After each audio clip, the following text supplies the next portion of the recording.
Oi, oi pessoal, como vocês estão? Cada vez se faz mais necessário sabermos e conhecermos tudo o que acontece ao nosso redor. Por isso que hoje nós vamos falar sobre um livro de não ficção, sobre um diário de uma garota que aos 6 anos vivenciou a guerra na Síria.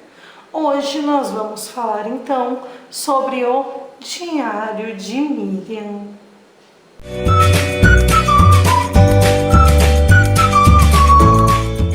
Esse não é um livro que vai mostrar o porquê a guerra estava acontecendo, mas vai trazer o relato de uma menina que, por meio de entradas de um diário, pela visão de uma criança, vai contando como sua vida vai mudando conforme a guerra vai avançando. Aqui sentimos na pele o quanto a guerra destrói a vida das pessoas e deixa marcas profundas em sua alma. A guerra na Síria se iniciou em 2011, quando Miriam tinha 6 aninhos. Foi nesse ano em que começaram as manifestações contra o presidente Bashar al-Assad. Miriam é uma menina cristã de origem armênia que vive num bairro de Alepo. Esse bairro se chama Jabal Said. Alepo é uma cidade da Síria. A Síria é uma região do Oriente Médio e tudo aconteceu no contexto da Primavera Árabe. Primavera Árabe foi o nome dado à onda de protestos contra o governo. Gente, a Miriam vivia com seu pai, com sua mãe e com sua irmãzinha mais nova. Os relatos da menina foram organizados por um francês chamado Philippe Laubourgeois e estão reunidos neste livro aqui, da editora Darkside, que vale muito a pena ler, muito mesmo. Aliás, os livros da Darkside são muito lindos, sempre.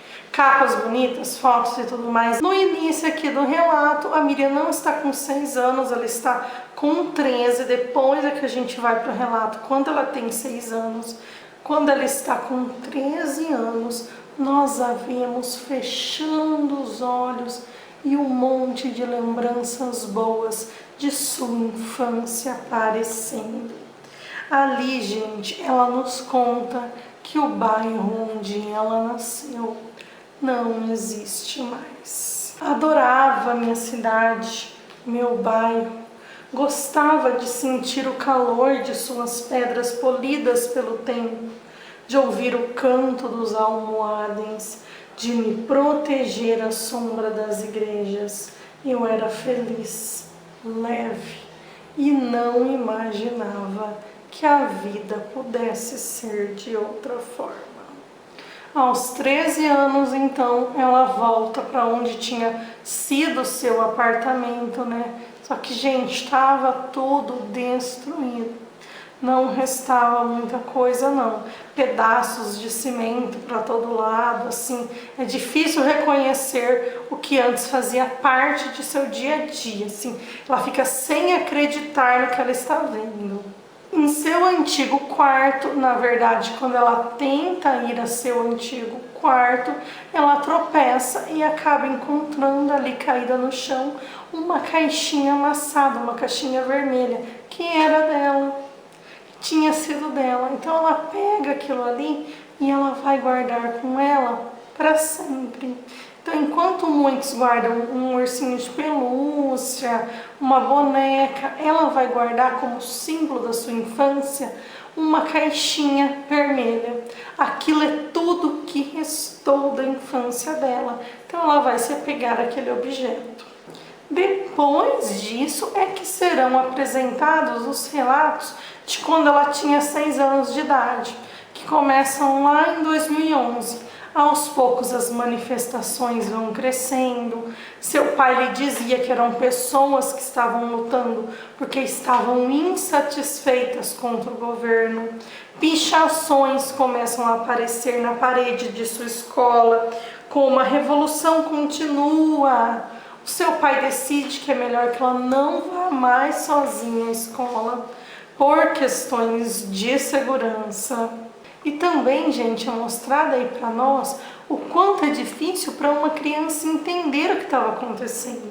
O pai dela estava assim, sempre querendo ver a TV para ver o noticiário, para acompanhar o que ocorria. Aí, olha, num canal ela ouve o seguinte, que as pessoas que são contra o governo são muçulmanos perigosos pagos pela Arábia Saudita.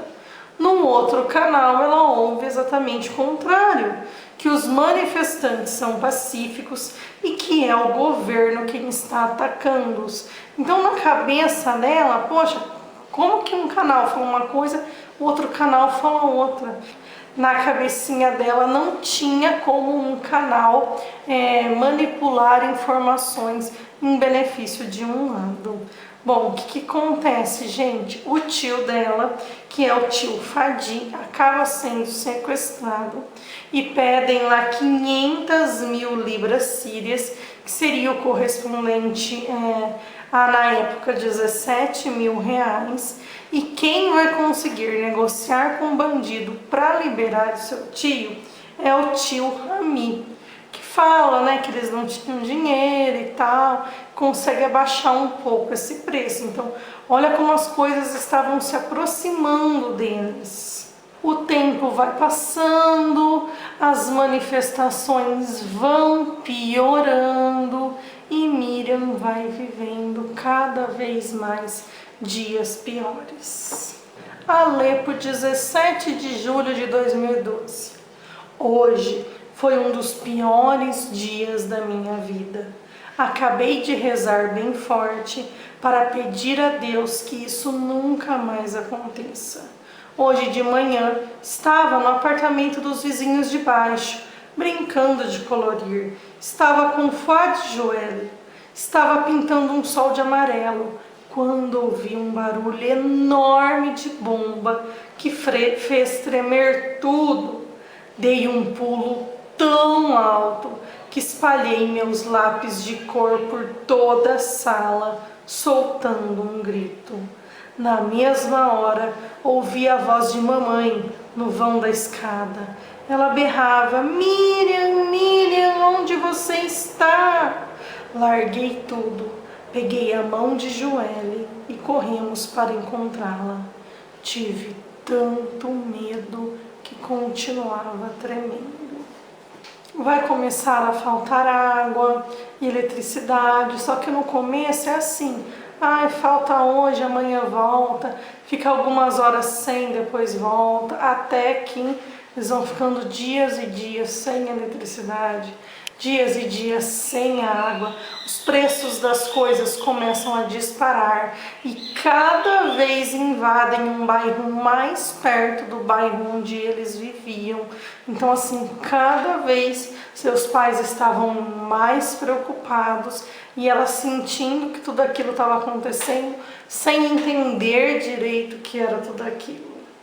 Os tiros também vão ficando cada vez mais frequentes. Ela chega a brincar com balas de metralhadora sem saber que aquilo era bala de metralhadora. E quando a sua mãe vê, ela fica super brava, manda ela entrar na casa e nunca mais mexer com aquilo. Nas ruas são mostrados grupos de pessoas que estavam fugindo porque seu bairro já tinha sido dominado.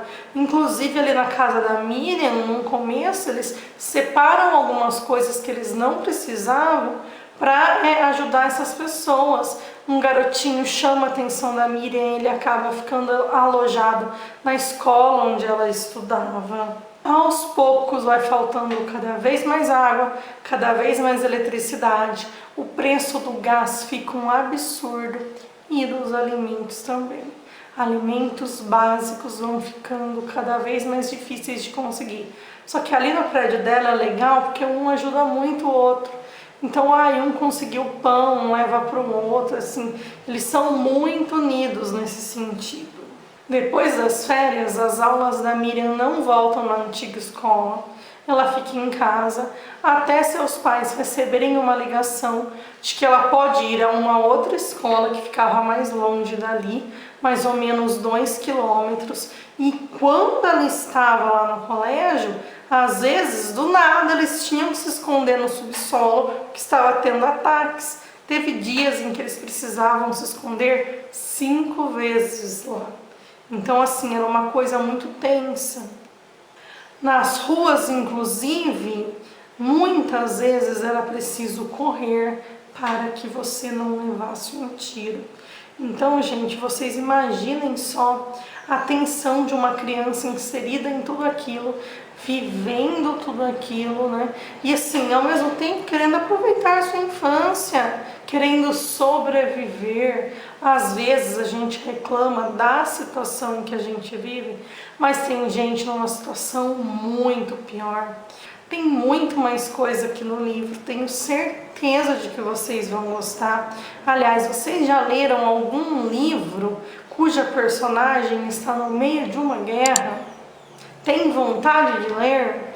Me contem aqui embaixo. Gente, se vocês gostaram do vídeo, compartilhem com os amigos, salvem, divulguem o canal. Até a próxima, pessoal. Tchau!